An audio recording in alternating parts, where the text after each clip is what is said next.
The Texas sun was relentless as I pulled my rental SUV up to the old Montgomery ranch. Dust rose like ghosts from the gravel drive, coating the sleek black paint and clinging to my expensive loafers the moment I stepped out. The house looked exactly like the photos my uncle used to send with his holiday cards, the ones I rarely looked at. Now, standing here, all I could feel was regret. As I reached into my pocket for the keys the estate lawyer had given me, a sharp metallic click echoed behind me. "Step away from the property." I froze. The voice was low, rough, and carried the kind of authority you didn't argue with. I turned slowly, hands raised, heart pounding, and there he stood, a living, breathing cowboy cliché, only 10 times more dangerous looking. Tall, broad-shouldered, stubble-dusted jaw, faded jeans hugging muscular legs and a shotgun aimed straight at my chest. "What the hell?" I stammered. I said, "Step away." He barked, stalking toward me like I'd insulted his mother. I backed into the porch. My breath caught somewhere between fear and something shamefully closer to attraction. "I'm not trespassing," I said, trying to keep my voice even. "I'm Lucas Montgomery. This was my uncle's place." His eyes narrowed. "So, the city boy finally shows up. Bit late, ain't it?" The accusation hit harder than I expected. My jaw clenched. "You don't know anything about me." "Don't need to," he muttered, gaze raking over me. "I can smell trouble, and you reek of it." I wanted to snap back. Instead, I stared at him, already too aware that my whole life had just taken one hell of a turn. The inside of the ranch house smelled like cedar, dust, and memory. I hadn't been here since I was 13. Back then, I'd spent a single summer following my uncle around, more interested in sneaking into town for soda and air conditioning than learning to mend fences or muck stalls. Now, every creak of the floorboards felt like judgment. In the kitchen, a pile of unopened mail waited beside a cracked coffee mug. Among the scattered envelopes, I found a leather-bound notebook, my uncle's handwriting scrawled across the cover. I sat at the table and opened it with hesitant fingers. "Hunter stopped by again today. Boy acts like he doesn't care. But I can tell, he worries. Just like I did at that age. Wish Lucas could meet him. They'd either kill each other or become brothers." I let out a shaky breath. I hadn't even known Uncle Ray was sick, let alone dying. Brandon had said the calls from the ranch were just about maintenance stuff. Nothing urgent, but this journal said otherwise. The front door slammed shut. "You planning to answer that foreclosure notice or just pretend it doesn't exist?" The gravelly voice cut through the quiet like a blade. I looked up. Hunter Garrison, still all denim, boots, and righteous fury, stood in the doorway holding the pink notice like it was Exhibit A in a murder trial. "I'm going through my mail," I snapped, snatching the paper from his hand and shoving it into a drawer. "That's a federal offense, city boy." He didn't back off. He never did. He stepped into my space again, like he couldn't help himself. "Your uncle made me promise I'd look after this place. I'm not about to let some out-of-state yuppie sell it to the highest bidder just because he can't handle a little dirt under his nails." "I'm not selling," I barked, shoving past him toward the hallway. "And my relationship with my uncle isn't any of your damn business." He grabbed my arm, spinning me around fast. We were chest to chest before I could blink, my back hitting the hallway wall. "Again, you think I don't know what it's like?" he growled. I was here, every day, watching him get weaker, watching him wait for a call that never came. "You want to talk about business? He thought of you as family. Loved you, and you didn't even show up." His voice cracked on that last part, and something in me cracked with it. "I didn't know," I whispered. His hand lingered on my sleeve, then dropped away as his jaw tightened. "Well, now you do." Before either of us could say another word, a soft voice called from outside. "Hunter, you in there?" A woman stepped onto the porch, one hand resting protectively over her stomach. Her eyes found Hunter, then me. Her expression flickered, uncertainty, recognition, then something harder to name. "Rachel," Hunter muttered, rubbing the back of his neck. "You're early. We need to talk," she said, her voice quiet but firm. "About the baby." My stomach twisted. I had no right to feel what I felt.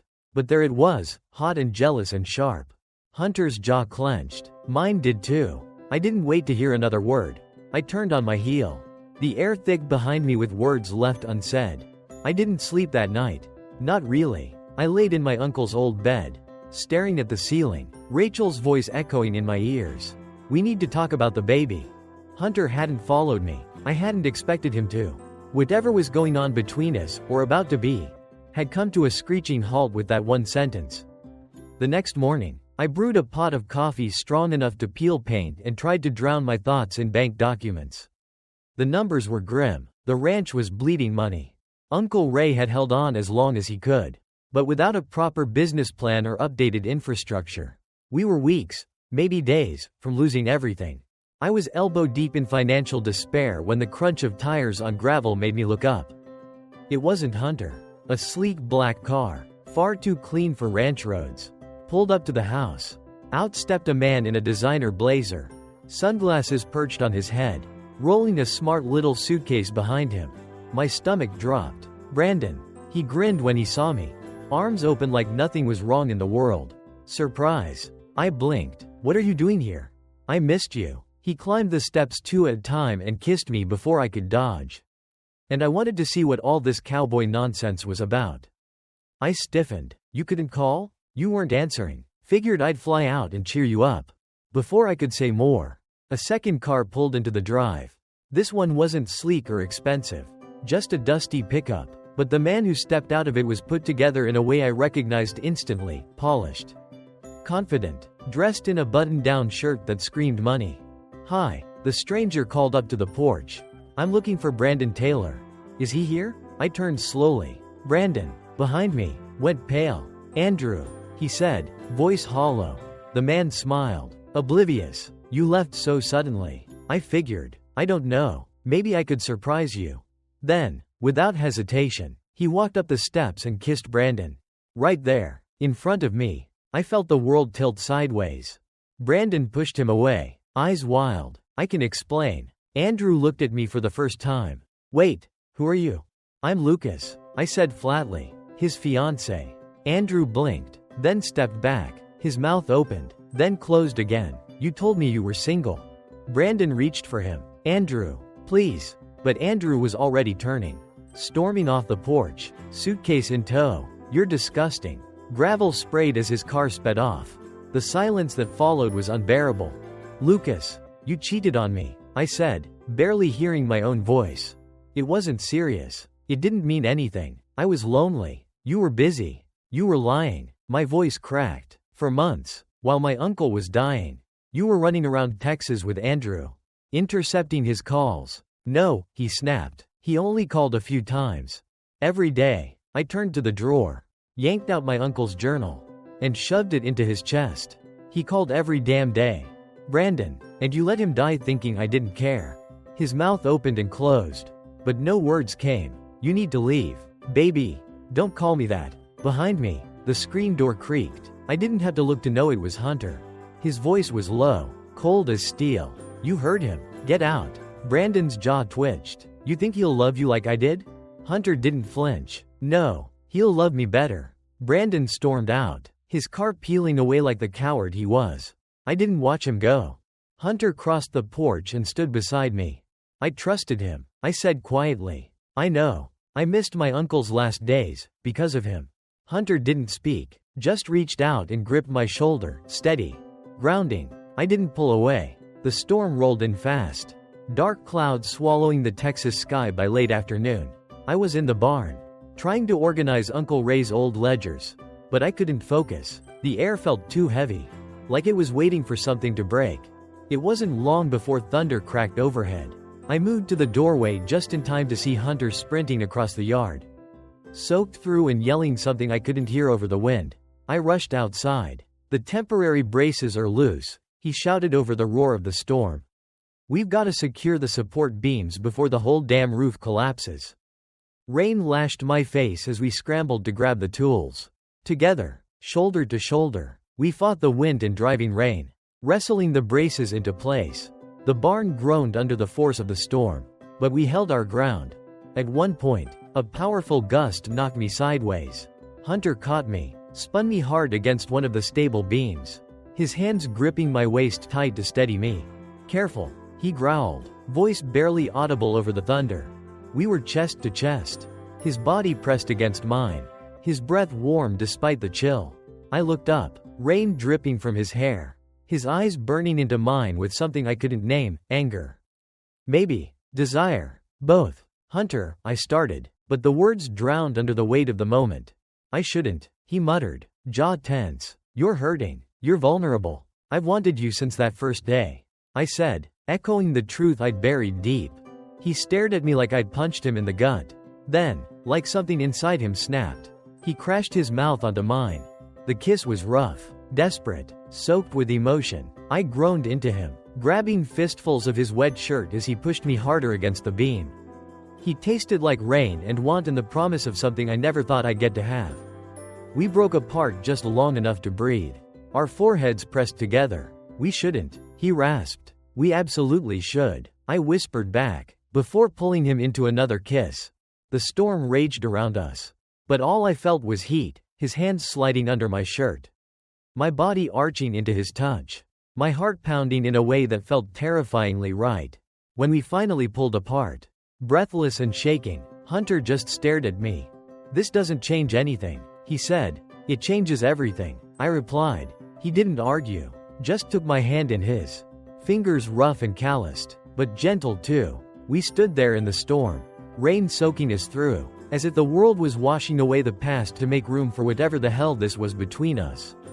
Whatever it was, I wasn't ready to let go. Not this time. The morning after the storm was quiet in that eerie, post-chaos kind of way. The barn had held, barely, a few busted braces, a collapsed corner of the tool shed. But the damage could have been much worse. Hunter showed up with coffee. Same as he had the day before. No mention of the kiss. No awkwardness, either. Just a grunt, a smirk, and a, "You're lucky I was there to catch your city slicker self." We worked in easy silence most of the day. Something had shifted between us. But neither of us wanted to poke at it too hard. Maybe it was better left undefined. For now. That afternoon, I sat on the porch, flipping through pages of business reports and scratching figures into a legal pad. Every number circled back to the same truth. The ranch wasn't just sinking. It was almost gone. You look like you're trying to solve quantum physics with a crayon, Hunter said, stepping out with 2 beers. I took one gratefully. We're screwed, unless I can pull off a miracle. Or, he said, settling beside me, you finally take my help. I gave him a look. Your help comes with a lot of stomping around and unsolicited glaring. Glaring is free. Advice costs extra. I chuckled despite myself. Then it hit me. Wait. Advice. Experience. A story. I scrambled for my laptop and opened my design portfolio. Heart pounding. We don't fight the fantasy, I said, more to myself than to him. We lean into it, authentically. Hunter raised a brow. Come again? People love the cowboy dream, right? The big skies, the boots, the barns, but they want it clean. Curated. We turn the ranch into a destination. Not a theme park, a real working experience.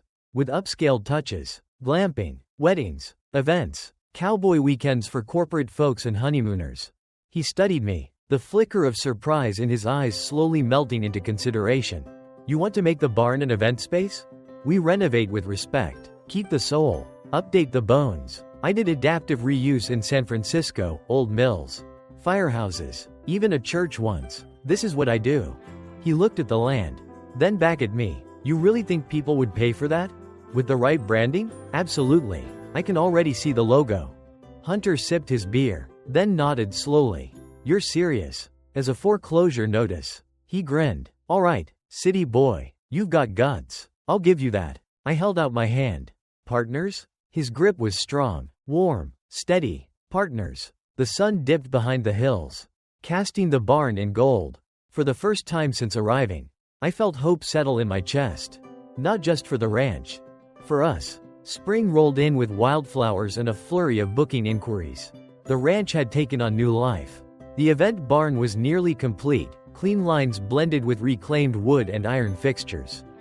A perfect marriage of rustic charm and modern polish. Hunter and I had fallen into a rhythm. Mornings were for work, evenings for beer on the porch.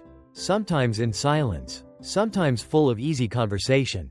And somewhere along the way, he'd stopped pretending our kiss during the storm didn't mean anything. He didn't say much, but his touch lingered longer. His gaze softened when he thought I wasn't looking. One golden evening, he poked his head into the barn while I was sketching the final layout for the bridal suite. "Ride with me?" he asked. I looked up. "Now?" He just gave that lopsided grin of his.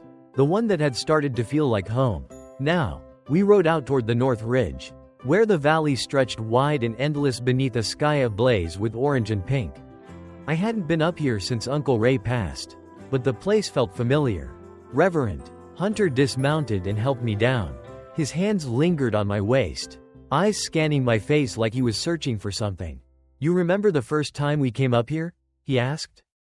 I smirked. "You bet me $50 I couldn't stay on that stubborn old mare of yours." "And you did. Stubborn as hell. Just like her." He stepped closer, pulling something from his back pocket. When he took my hand and pressed it into my palm, I felt metal, cool, simple, shaped like a ring, a gold band with a Western engraving running through the center. "I know it's fast," he said quietly, "and God knows we didn't start easy. But I love you, Lucas. I've loved you for a while now. And I don't want to waste another damn day pretending I don't." I couldn't breathe, couldn't speak. "I want you to stay. Not just on the ranch. With me, with Lila, as a family. Marry me?" Tears stung my eyes before I even realized I was crying. "I already said yes," I whispered. He blinked. "You did?" Not out loud. I laughed through the tears. "But yeah, yes, Hunter Garrison. 100 times yes." He kissed me then, slow, certain, full of all the things we hadn't said until now. Behind us, the barn glowed in the light of a setting sun. And for the first time in years, I wasn't lost. I was home. 6 months later, life on the ranch had settled into something beautiful. Not perfect, nothing ever is, but solid. Honest. Real. The event barn was booked out for nearly a year. Weddings, family reunions, even corporate retreats were lining up. Drawn to the promise of a genuine cowboy experience with 5-star creature comforts. We kept it authentic, no plastic longhorns or fake hay bales. Just weathered wood, open skies, and a story worth telling. Lila, just a few months old now, had stolen every heart within a 100-mile radius, including mine. Her dark curls and fierce little scowl were pure Hunter. But she had a dimple on her left cheek that I swore came from me, somehow. I spent mornings with her in my lap while answering emails and finalizing bookings. Hunter handled the cattle and took her on slow rides around the paddock, holding her like she was spun from gold. Every time I looked at them, I felt like my chest might break open from how much I loved them both. One crisp October morning, I found Hunter in the kitchen, sleeves rolled up, flipping pancakes with Lila strapped to his chest in a carrier. "She's the sous chef," he said with a smirk. "Specializes in drool. Highly qualified." "Then," I replied, kissing his cheek before stealing a piece off the plate. He gave me a look. "That was for the baby. She's got 4 teeth. Hunter, she's not eating pancakes. Yet." That night, after Lila was down, we sat out on the porch swing, the stars stretching wide above us. Hunter's hand found mine. "This place is better because of you," he said quietly. "Not just the buildings, the land, the life. You brought something I didn't know I was missing." I looked at him, heart so full it ached. "I think your uncle knew what he was doing," I said, "bringing us together." Hunter smiled. "You know, he used to say the land chooses the right people to carry it forward. And we chose each other." We sat in silence for a while. Just the creak of the swing and the rustle of wind in the grass. "I've been thinking," I said finally, "about the future, about making this more than just a venue." Hunter raised an eyebrow. "You planning to build another barn while I'm not looking?" "Not quite," I said, grinning, "but maybe expanding into ranch stays. Like full-week packages, horseback riding, gardening, cattle work. Let folks live the life for real. People are craving that now. Connection, simplicity." Hunter nodded slowly. "I like that. Let's make it happen." It struck me again, how easily we worked together now. How natural it felt to build something side by side. It didn't matter that we'd come from 2 different worlds. Somewhere along the way, we'd stopped being opposites and started being a team. Just before bed, I walked into Lila's room to check on her. She was sound asleep, little hands curled under her chin, breathing slow and steady. I leaned down, kissed her forehead, and whispered, "You're going to grow up on strong soil, baby girl, and you're going to know what love looks like, real love." Hunter joined me at the door, wrapping his arm around my waist. Ready to come to bed? He asked. Yeah, I said, resting my head against his shoulder. I'm exactly where I'm supposed to be. We turned off the light, and as the house settled into quiet, I realized something I hadn't dared to believe before. This wasn't just a second chance. It was the life I was always meant to have.